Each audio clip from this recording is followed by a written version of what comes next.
প্রত্যয় করুন হুজুর, ভোরবেলায় দৌড় খুলে দেখি। আগে হ্যাঁ হুজুর, আমরা কি করে জানবো? তারপর সেই সন্দেহ হলো। হুজুর আমাদের দৌড়েও রেখে গেছে। মানে? এই দেখুন পুঁটি মাছ হুজুর।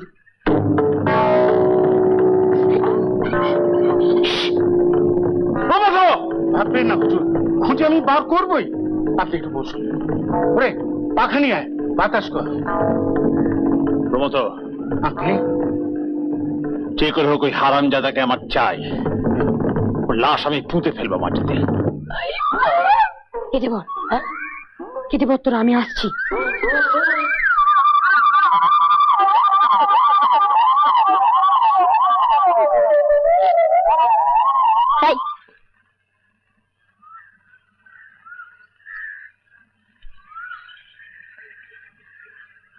কে করেছে এসব? আমি কি জানি? আমি সব জানি। মানে? কাল রাতে ওই জানলা দিয়ে সায়রে কি হচ্ছিল ওরা যদি জানতে পারে। এই খবরদার না। আমার কি দোষ? হলাকে অন্য মারলে কেন? রাগ হয় না? রাগ হয় না বুঝি?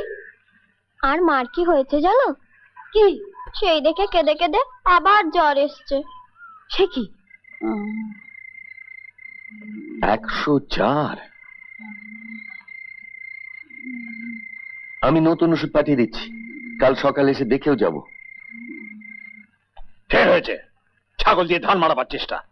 বউটা ভুগে পড়ছে আর তুমি কোথায় একটা আকাট হাতু রেখে ডেকে এনে কোথায় কোথায় বেজা ডাক্তার? উপরে নিরুকে দেখছেন। এক্ষুনি ফিস দিয়ে বিদায় করে দেবে। প্রমোদ আগে শহর থেকে যোগিন ডাক্তারকে নিয়ে আসবে আজই।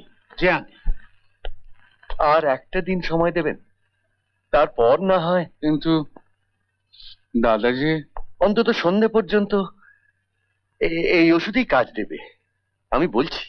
তোমার বাবা কি বললে? আজকের মধ্যে জ্বর না সারলে কালকে শহর ডাক্তার আসবেই। তখন তুমি কি করে আসবে?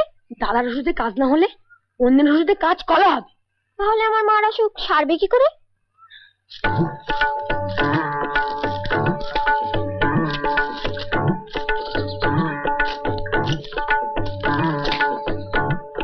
হয়েছে কি? এক পাতা সিঁদুর আনতে পারো? সিঁদুর? হ্যাঁ হ্যাঁ, সিঁদুর সিঁদুর।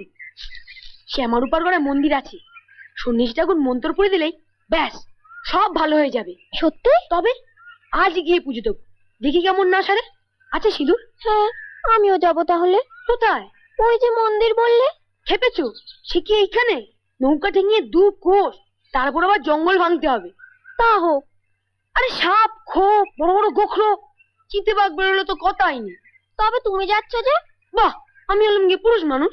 সঙ্গে পুরুষ মানুষ থাকলে আমারই বা ভয় কি? না না, তা হয় না। খুব হয়। বলছি হয় না? বলছি হয়। আচ্ছা মেয়ে তো। আমার মার অসুখ, আমি যাবই। দুজনে মিলে ডাকলে ঠাকুর তাড়াতাড়ি শুনবে না বুঝি? ঠিক আছে, দুপুরে এইখানে কেউ যেন টের না পায়।